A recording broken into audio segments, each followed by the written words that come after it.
ustedes van a tener una serie de iluminaciones, enseñanzas acerca de los profetas, y yo simplemente me voy a detener en la persona, en el ser humano profeta, y después vamos a dejar para los demás todo programa que ustedes han armado, que la verdad que está muy, muy interesante. Así que yo me invito a que perseveren en ello porque seguramente van a sacar una riqueza muy extraordinaria.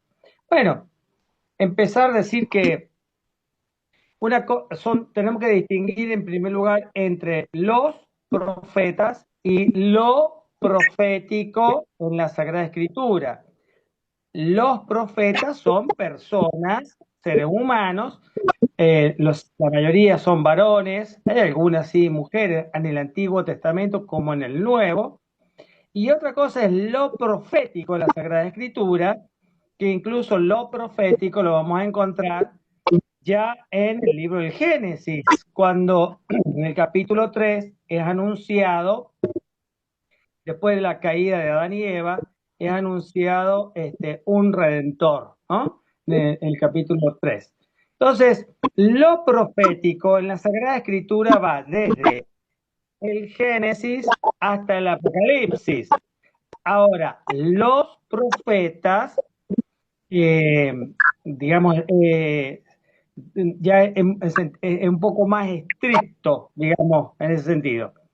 Los libros, muchas cosas están contenidas en los libros proféticos, pero hay profetas, por ejemplo, como Natán, Samuel, no están propiamente en libros proféticos dentro de lo que nosotros tenemos desde los tres profetas mayores, Isaías, Jeremías, Ezequiel y los 12 profetas menores. Por ejemplo, a Samuel lo vamos a tener en el libro de Samuel, pero sabemos que es un profeta, pero no está dentro del elenco de los libros proféticos. Bueno, entonces los profetas verdaderamente son hombres, hombres, hombres comunes y corrientes que han tenido, digamos, bueno, entonces estos hombres, profetas, eh, digamos, nosotros lo hemos revestido, por así decir, de alguna manera, como una especie de Superman o de seres humanos extraordinarios. Y ellos, mientras ejercieron su servicio al pueblo de Israel en el Antiguo Testamento, como incluso San Juan Bautista, ellos nunca se imaginaron que estaban haciendo algo extraordinario. Ellos entendían que estaban haciendo lo que tenían que hacer y nada más.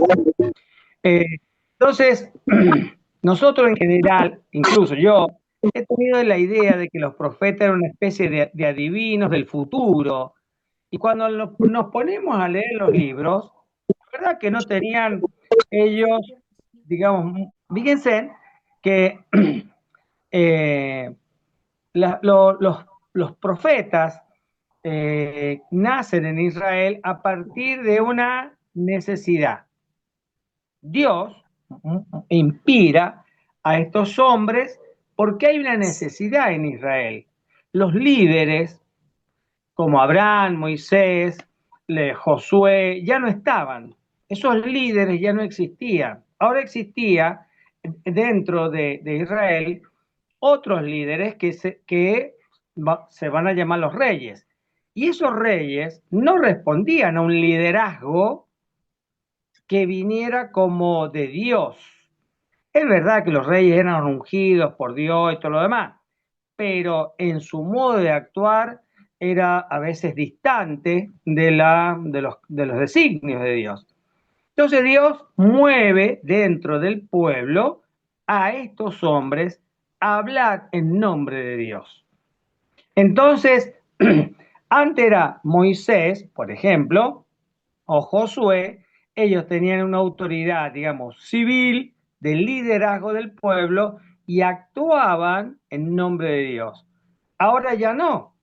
Entonces hay una autoridad que le vamos a llamar civil, que es el rey, y hay una autoridad, y entonces queda como una especie de vacío de voz de Dios en medio del pueblo, y que entonces van a surgir los profetas. En realidad no es que van a surgir, Dios es el que los va a hacer surgir en Israel, ¿no? Entonces, cuando, repito, leemos los libros de los profetas como una lectura continua, nada más, no para orar, sino para leer por aprender, nos vamos a dar cuenta que en realidad ellos hablaban de situaciones que el pueblo de Israel estaba viviendo en ese momento, ¿no? Este, tanto problemas, injusticias sociales, problemas económicos, problemas morales, la política, digamos, hacia adentro de los reyes, hacia adentro tanto en el reino del norte como en el reino del sur, de Israel o de Judá, sino que también van a ver de cómo van a iluminar ellos qué es lo que tendría que hacer, en este caso, por ejemplo, Ahaz, frente a la posibilidad de las invasiones tanto de los asirios en el norte, por ejemplo, ¿no? Entonces, o por ejemplo, de la corrupción religiosa. Isaías, del capítulo 1, del versículo 10 en adelante, habla de la falsedad con el cual Israel practica el culto. ¿Es fervoroso? Sí. ¿Es piadoso? Sí. Pero, Isaías dice, ¿quién les ha pedido que vengan al templo? ¿Quién les ha pedido que pisen el atrio? O sea, esta denuncia, no solamente que va a ser Isaías, sino que otros más, evidentemente son situaciones del tiempo presente que viven los profetas en medio de un pueblo. La desesperanza, la desilusión, el escepticismo. Entonces, los profetas, como por ejemplo Ezequiel, va a tener que levantar el ánimo de un pueblo que está en el exilio. Entonces, decir, o el tercer Isaías, por ejemplo, va a tener perdón, el segundo Isaías tiene que levantar el ánimo del pueblo que en los designios de Dios ya está por volverse del exilio a la tierra de nuevo de Israel. O, por ejemplo, el caso de Malaquías, tiene que levantar el ánimo del pueblo para reconstruir no solamente el templo, sino todo Israel, toda la vida social, la vida, el entorno, ¿no? Cuando ellos llegan del exilio, se encuentran con que el templo está en ruinas, no solamente el templo está en ruinas, sus casas están en ruinas, este, digo, sus campos están desolados. Bueno, entonces la función de los profetas son hombres comunes, pero entienden ellos que hay algo que Dios les está diciendo que tienen que comunicar al pueblo. Bueno, vamos a detener un poquito en las personas. Los profetas, han habido profetas muy inteligentes, muy cultos, diríamos nosotros, como Samuel, Isaías, Jeremías, Ezequiel. Isaías mismo va a estar en torno al palacio, el mismo rey va a consultar a Isaías. Isaías vivió todo el tiempo, por lo menos desde su vocación, eh, así como él lo cuenta, hasta el final de su vida como profeta. Y por la tradición, él muere de muerte natural, digamos. Jeremías también vive cerca del templo, es un tipo culto, incluso tiene le vamos a llamar un empleado que él dicta y el otro escribe, que va a ser Baruch. Ya, para eso hay que tener una capacidad. En aquel tiempo, digamos, era interesante su conocimiento, ¿no? Ezequiel también era sacerdote del templo en Jerusalén, pero nunca ejerció. Entonces era un conocedor del culto de Israel. Sofonía, otro tipo inteligente, muy inteligente, porque fue el gestor que le ayudó a Josías a hacer lo que se va a llamar la gran reforma de Israel. Porque hasta el momento, hasta el 622, que es lo que se le pone fecha a la reforma de Josías, un rey, digamos, de los buenos reyes, de los pocos buenos reyes que tuvo Israel, si bien tuvo casi 500 años reyes y solamente 5 fueron más o menos buenos, todo lo demás fue un desastre. Entonces, Israel no se distingue mucho de nuestra vida política de muchos países, porque a un rey le sucedía otro rey que eran nefastos. Entonces, bueno, le tenían que dar mucho trabajo a los profetas, porque los profetas no tenían ningún empacho en denunciar las injusticias, las miserias, las atrocidades que hacían los reyes, ¿eh? No tenían ninguna dificultad. Bueno, digo, Sofonías fue el que animó, iluminó, junto con la última parte de Jeremías, donde se declara por primera vez por escrito que Israel adora a un solo Dios. Es verdad que la Biblia dice, habla desde el Génesis como que siempre ha habido un solo Dios, Yahvé, con Adán, Eva y después ni hablemos con Moisés, como que siempre hubo un solo Dios. Pero en Israel no estaba tan clara la idea de que era un solo Dios. Bueno, fue con la intervención de Sofonías, ¿no? Daniel, otro inteligente más, con su literatura apocalíptica. Zacarías, por ejemplo, que es un gran, digamos, animador de la restauración de Israel después del exilio. Pero bueno, pues también ha habido profetas analfabetos, agricultores que cuidaban ovejas, que, que, que lo único que sabían era hacer esas cosas, no tenían grandes capacidades ni muchas luces. El más emblemático de todo esto es Abdías, que son solamente 21 versículos, los cuales se sabe hoy que solamente 9 fueron escritos en la época del profeta. 9 versículos. Hoy decimos 9 versículos. Acordémonos que la Biblia cuando fue escrita no tenía ni capítulo, ni versículo, ni título, ni nada. Eso ha sido puesto con el correr de los siglos, ¿no? Entonces, Abdías fue y habló y dijo, y después se volvió a su casa. Alguien que escuchó a este hombre, Abdías, fue a su casa y se puso en el comedor, trajo unos papiros y se puso a escribir lo que este hombre hace unos días había dicho allá en público. ¿Mm? Y después se le fue agregando a este escrito otros escritos más, se le fueron añadiendo, ¿no?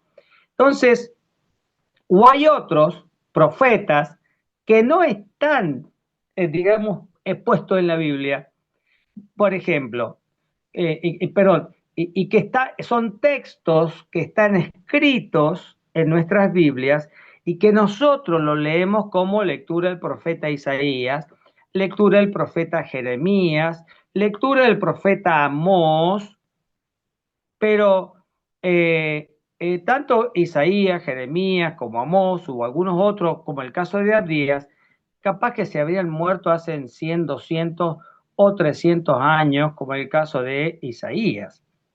Estos profetas, escritores, no personas públicas como Isaías, lo que escribieron cuando se encontraron con el texto de Isaías, ensamblaron sus escritos, o las comunidades ensamblaron estos escritos a los escritos que ya existían de Isaías o de Jeremías. Es decir, hay profetas que no sabemos quiénes son, no tienen nombre para nosotros.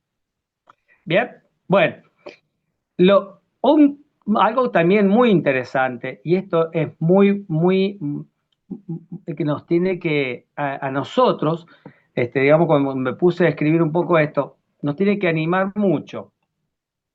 Y ahora voy a hablar un poco de las circunstancias en las cuales vivían estos hombres. El primero que nosotros tenemos, que no, al menos a mí me llama mucho la atención, es Samuel. Para mí Samuel es un profeta de nuestro tiempo. ¿Saben por qué? Porque es un profeta de una crisis muy grande en donde se pasa como es que nosotros estamos viviendo un cambio de época, bueno, un cambio de época vertiginoso, donde hace 20 años, 30 años no teníamos celular y ahora nos estamos comunicando así, ¿eh? Entonces, Samuel vive un momento de transición social, política y religiosa. Entonces, se está pasando en lo político, de una especie de confederación de tribus a lo que se va a llamar una monarquía. Pero, ¿cuál es la crisis? Digamos, lo que se está viviendo en lo político. Ahora bien, por eso Samuel actúa como un líder político y dice, acá hay que hacer esto. ¿Bien? Ahora, pero también es una crisis religiosa, porque hasta el momento Dios es el único que tiene autoridad sobre todo Israel. En cambio, si ponemos ahora un rey, el que va a tener autoridad sobre Israel ya no es Yahvé Dios, sino un ser humano. Entonces hay una crisis religiosa. Y en esta crisis religiosa hay que leerlo en los primeros capítulos del libro de Samuel, sobre todo en el capítulo 8, donde el tipo se plantea esto. Bueno, entonces, a ver, ya ve Dios, ¿dónde lo ponemos? ¿Dónde va a parar? Y es entonces donde en el diálogo, diríamos nosotros, en la oración, en el discernimiento, en ese mano a mano con Dios, encerrado en su pieza, en un saloncito, en una galería, o no sé, en algún lugar religioso, nosotros diríamos ante el Santísimo, puede discernir qué es cómo entender esto. Y Dios le revela, mira, aceptá lo que el pueblo te pide, dales un rey. Y le dice, dales vos un rey, ¿no? Es decir, dale un rey, ponele un rey. O sea, es un líder político, pero también lo es religioso, porque dice que la palabra de Samuel se escuchó desde Dan hasta Beersheba, es decir, todo Israel escuchó lo que Samuel decía, enseñaba, ¿no? Bueno,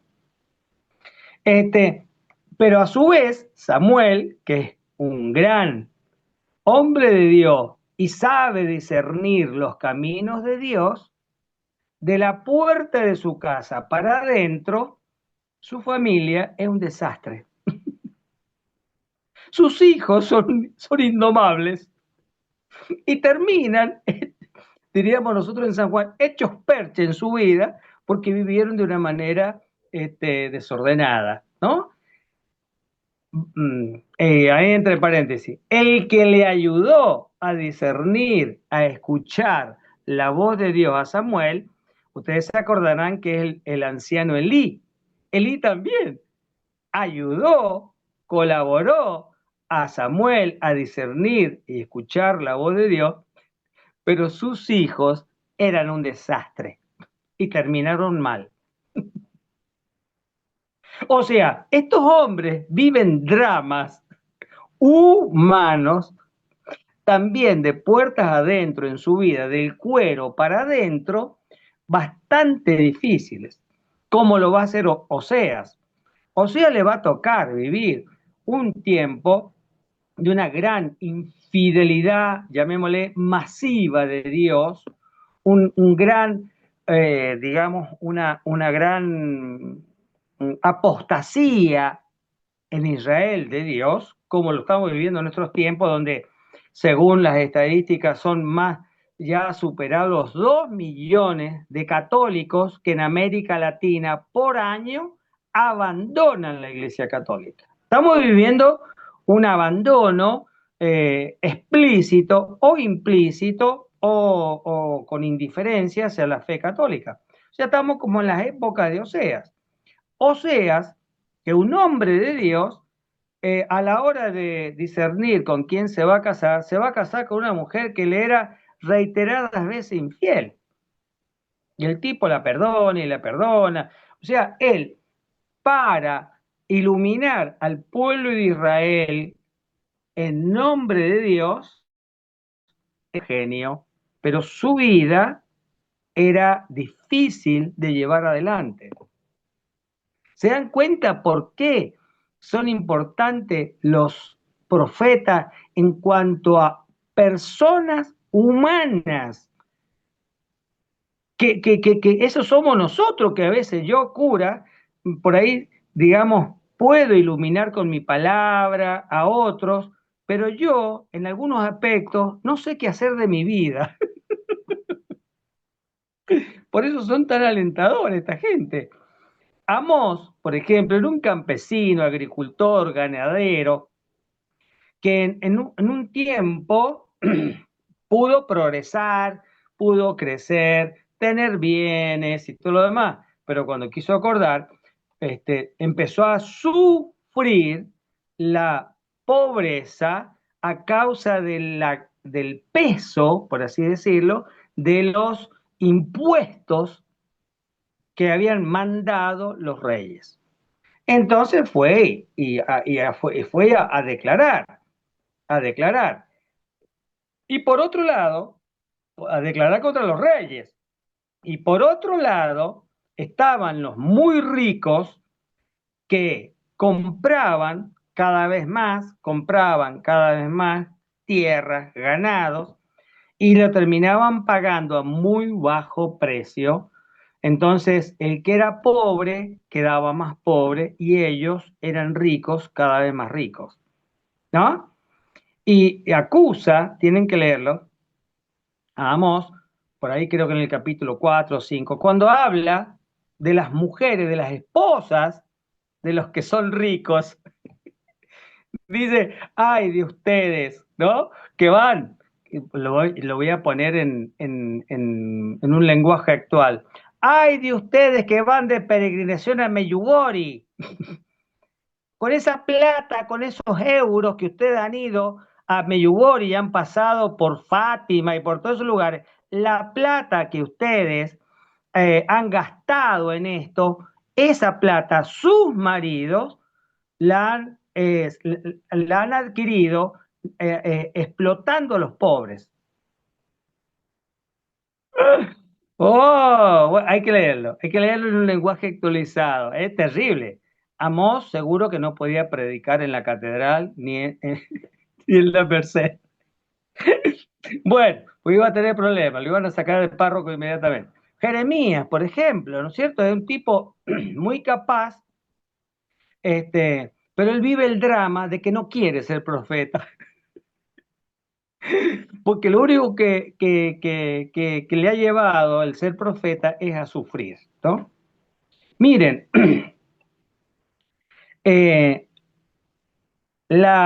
hasta, digamos, la mayoría de los profetas que tenemos acá en la Sagrada Escritura, todos tuvieron esposa e hijos. O sea, diríamos nosotros, eran laicos, excepto el caso de Habacuc y de Ezequiel. Bueno, Ezequiel era de la casta, digamos, sacerdotal, ¿no? Pero fuera de todo lo demás eran laicos, comunes y rasos, simplemente que tenían su casa, su familia, sus hijos, y había que mantenerlos a ellos, había que darles de comer. Ellos tenían que contribuir con su trabajo al sustento de cada uno de ellos. Ellos no vivían de este oficio de profeta. Por eso no pensemos que estos tenían una oficina que decía Profeta Jeremías, acá tengo yo, y que después le depositaban por Mercado Pago las ofrendas. No, no, no era así. Llegaban a su casa a atender a su esposa, a sus hijos, sus nietos. En el caso de Isaías, seguramente, porque él muere muy mayor, muy anciano, tendría el muerto con nietos. Tiene que haber tenido nietos, ¿no? O sea, nosotros vemos al personaje cuando leemos en la Biblia, pero lo que tenemos que tener en cuenta es nunca generalmente hablan de su familia, salvo raras excepciones. Por ejemplo, Ezequiel. Ezequiel está ahí, después les voy a mandar un texto donde Dios le manda que no llore por la muerte de su esposa, ¿no? Bueno, entonces, eh, esto me parece que es muy importante para nosotros. Como a veces nosotros pensamos de los santos, ¿no? Que son superhéroes, ¿no? Las santas de la iglesia que son como la Mujer Maravilla, y no lo son seres humanos que, que hablan en nombre de Dios, pero ellos en sus vidas personales tienen unos dramas que algunos no lo llegaron a resolver. Y esto a nosotros nos tiene que alentar mucho y, digamos, de desmitificar muchas cosas. Sobre todo a mí me resultó muy iluminador la santidad en el tiempo de la Iglesia hoy, del Gaudete Exsultate del Papa Francisco, ¿no? Porque todos creo que tenemos una mirada de que los santos son personas súper extraordinarias, porque alguna vez se han encargado la gente, nosotros, miembros de la iglesia, de hablar de los milagros que han hecho ellos en sus vidas o que hacen este tiempo presente de la historia, ¿no? Bueno, vamos a ver ahora un poquito sobre los contextos que ya les he ido anticipando, los contextos sociales, estos ambientes sociales donde ellos se han movido. En primer lugar, uno de los problemas sociales que ellos han tenido eran los problemas, como por ejemplo digo, Amós o Ageo, ¿no? Es decir, la gran problema entre ricos y pobres dentro del mismo Israel. El tema de los explotadores, de los que compraban, habían, por ejemplo, eh, personas que prestaban plata, sobre todo después del exilio, prestaban plata, los prestamistas aparecen más que nada después del exilio, porque incluso algunos, digamos, miembros del pueblo de Israel que fueron al exilio en Babilonia, algunos volvieron con plata, algunos volvieron con una moneda en las fajas que traen las cinturas.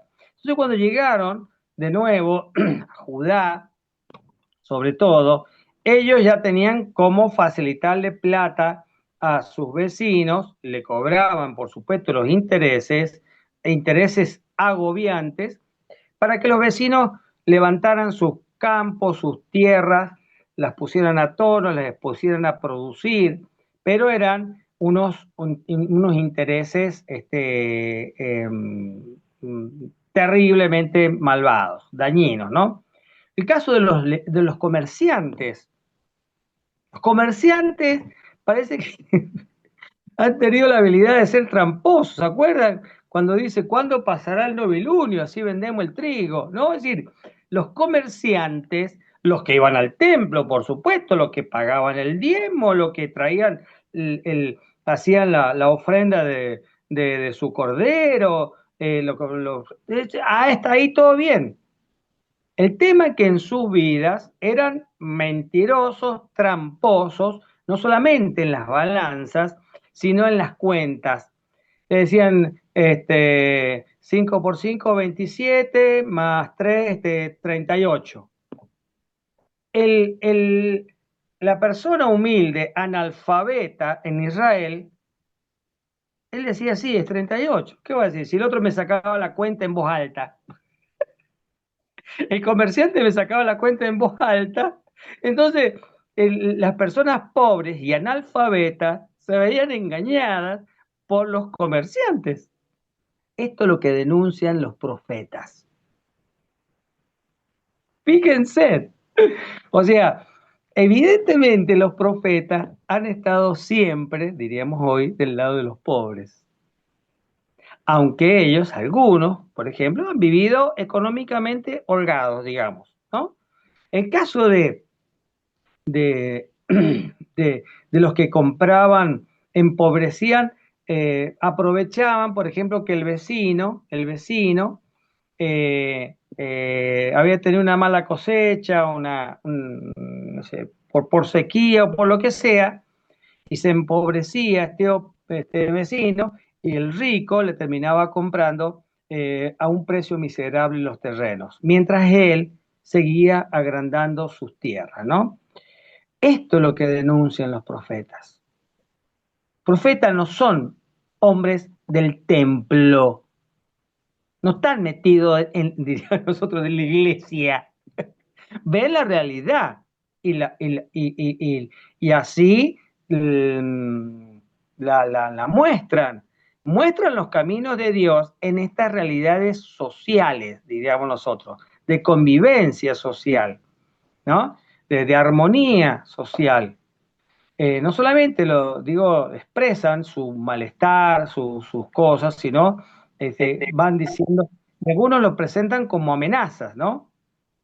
Que lo que les va a pasar si siguen esos caminos. Por eso están los ay de ustedes, ¿no? Ay de ustedes, ¿no? En el caso, hay un momento muy difícil en la vida de todos los profetas y que va a ser enfrentar a los políticos de su tiempo, que en realidad van a ser la figura del rey. Estos hombres tienen, diríamos nosotros, un coraje bastante importante. Y no los ha amedrentado la figura de los reyes. Han habido reyes nefastos, tanto en el norte como en el sur, ¿no? Y entonces han tenido que ir a denunciar a la injusticia al rey. El más que nos viene a la memoria es este, eh, cuando Natán le tiene que decir a David, mirá, David, sos un manjín, sos un malvado, ¿cómo miércoles teniendo tantas mujeres te vas a ir a meter con una casada? Sos un autoritario, eso es lo que le dice, sos un autoritario, o sea, nosotros lo leemos con palabras dulces, pero cuando le dice el de la ovejita, le hizo la parábola de la ovejita, no, se tiene que morir. Mirá, es eso, vos sos el que tenés que morir. Porque vos sos el malvado. Es duro. Hay que tener coraje para decirle al rey, sos malo, has actuado mal. Bueno, y así, ¿no? El caso de Samuel, cuando tiene que ir a hablar con Saúl, y decir, no, era el rey. Sí, pero Saúl, sos un desastre vos. Rey, sos un desastre. Hay que tener coraje. Y ese coraje no es porque eran Superman, sino de nuevo porque estos eran hombres que su coraje, ese coraje les venía de Dios. Ellos, la fuerza para decir lo que tenían que decir, ellos digamos, la tenían, la buscaban en Dios, ¿no? El tema cuando tienen que, con los pueblos vecinos, por ejemplo, Jeremías. Jeremías va a decirle al rey Jeroboam, mirá, rey, los babilónicos ya vienen a invadirnos y nos van a destruir. Le dice, rey, entreguémonos, no hagamos batalla contra los babilónicos, porque los babilónicos nos van a ganar. Igual, si nosotros nos entregamos ahora, y no planteamos batalla, por lo menos vamos a salvar el pellejo. La gente no va a morir. Pero si le enfrentamos batalla, ellos nos van a ganar y va a morir un montón de gente. A ver entonces, ¿qué pasa con Jeremías? Jeremías es acusado de traidor, traidor a la patria, un vendepatria. Bueno, y así es que lo meten preso varias veces hasta que finalmente lo matan. Basta, no queremos escucharte más, Jeremías. ¿Y qué sucede? Después que muere Jeremías, los babilónicos ya son mucho más poderosos, más se acercan a Israel, a Judá sobre todo, invaden, hay batalla y hay una mortandad de israelitas por cantidades. O sea, lo que predijo, lo que este hombre veía que podía pasar, no es porque sea un adivino, sino porque veía la realidad, terminó sucediendo tiempo después cuando él ya había muerto, ¿no? El tema de enfrentar las autoridades religiosas, ¿no? Enfrentar al pueblo, porque denunciar que el pueblo es malo, es deshonesto, es tramposo, que tiene una religión falsa, no es fácil. No es fácil decirle esto, digamos, de frente a las personas como están, ¿no? Digamos, ¿y cómo van a anunciar y cómo iluminan los caminos de Dios para el pueblo de Israel, ¿no? Me viene a la memoria esto, ¿no? Sobre todo en el aspecto religioso. Quiero misericordia y no sacrificios. Cuando Oseas dice esto, se está jugando el pellejo porque Israel tenía muy claro, incrustado en el alma, que lo importante era ofrecer sacrificios en el templo en Jerusalén. Por eso, incluso cuando ya en el libro de los reyes con David, dice que ofrecieron 1000 animales, 100 vacas y qué. O sea, el verdadero culto era ofrecer sacrificios. Y este otro viene a decir, no, es mejor la misericordia antes que los sacrificios. Es decir, es como dirá, miren, no sé, digo, porque estaba la Susana ahí, le he visto a la Laura. Quiero misericordia, no fiestas patronales de Cristo Rey. Andá a decirle eso ahí en Causet. Quiero misericordia, no quiero que me hagan la fiesta de Cristo Rey. Quiero que ustedes sean misericordiosos. No, sáquenle esa fiesta. Yo, que estoy en Andacoyo, saquen la fiesta de la Virgencita de Andacoyo. Quiero misericordia. Ah, te matan la gente. Por eso, los profetas, y aquí paso a un tema, son personas que viven en peligro. Todos son hombres que viven en peligro. Son personas públicas que viven constantemente en peligro. Son personas que viven, por un lado, amenazados por las autoridades políticas, religiosas, por el pueblo. Atención acá, ¿no? Por ejemplo, el caso de Zacarías. Zacarías que va a ser apedreado en el atrio del templo. Lo van a apedrear, ¿no? eh, Jeremías, que es tirado en la fosa varias veces, en la cisterna, ¿no? Pero también, presten atención, el que vive amenazando al profeta, ¿saben quién va a ser? El mismo Dios. Dios amenaza al profeta, dice el texto, mira, voy a hacer una cosa en Israel, a los que la oigan les retumbará los oídos. Aquel día ejecutaré contra él y toda su familia todo lo que he anunciado sin que falte nada. Es decir, comunícale que condeno a su familia definitivamente. ¿no? Cuando Dios le ordena a Samuel a decirle que los hijos de Eli son un desastre, ¿no? Es decir, Dios presiona al profeta para que diga, como lo va a hacer Jeremías, ¿no? Que Dios le manda, le ordena, le impera que diga lo que tenga que decir. ¿Sí? Los profetas también se ven amenazados en ese sentido por Dios. Dios presiona al profeta para que haga o diga lo que Dios le ordena. O sea, no solamente están amenazados por seres humanos, sino que el profeta se siente, digamos, imperado por el mismo Dios, ¿no?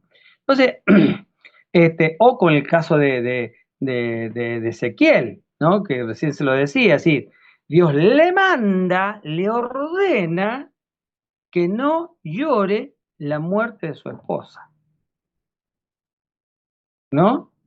Este, eh, eh, Esto, ¿no? Eso que me vino la palabra del Señor y me dijo, no llores, ni hagas duelo, ni derrames lágrimas.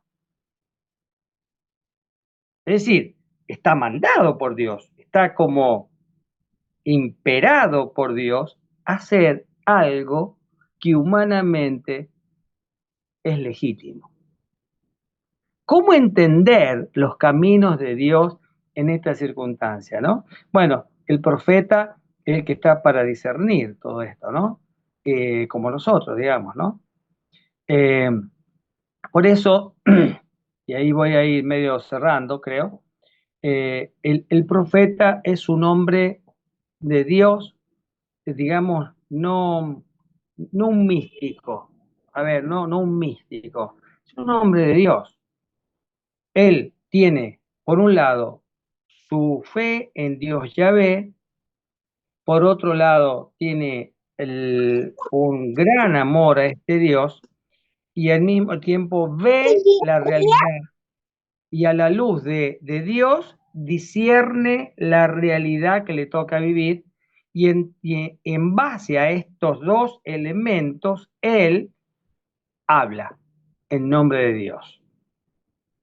Nosotros exactamente en nuestras vidas estamos llamados a repetir, o mejor dicho, no digo no a repetir, a actualizar esto. Es lo que ustedes y nosotros, lo que hacemos. Esta es mi vida, esta es la fe que yo tengo puesta en Jesús, esto es lo que me está pasando personal, familiarmente, comunitariamente, o como renovación carismática, o en la parroquia. Tenemos que discernir y decidir y actuar. No hay otra cosa. Por eso lo hermoso que creo que nos dejan para nosotros los profetas es un mensaje donde nosotros hoy, al menos, nos sentimos extremadamente animados no solamente a leerlos, sino que me parece cuando me dijeron de esto, lo vi tan oportuno, tan oportuno. Y voy terminando con esto. El Papa León XIV, por supuesto, que ya venía medio armado, en esta exhortación apostólica sobre el amor hacia los pobres, es para nosotros, no sé si lo han leído, si no, después que lo lean, verdaderamente una joya para la iglesia de hoy. Es una voz profética en medio de donde, en esta sociedad, donde la pobreza agobia a los 5 continentes. En el primer mundo ya la pobreza está desbordando también, donde los pobres se los ve como un peligro, como una amenaza, como un problema social a resolver. La iglesia, en su voz, en su magisterio, nos viene a decir algo muy distinto. No son un problema, ni para la iglesia, ni para el Estado. son la ocasión que Dios nos está regalando para servir a Jesús, ¿no? Para desde ellos no atender a los pobres, sino con ellos hacer una sociedad en donde todos nos veamos como hermanos.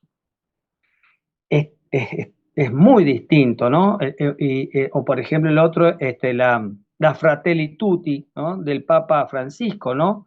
Del diálogo social, el diálogo social. Son voces proféticas de estos tiempos que, como siempre, causan escosor en quienes lo escuchan, ¿no? ¿Puedo preguntar algo, padre? ¡Eh! Dale. Dale. Ya que estoy, te pregunto a vos.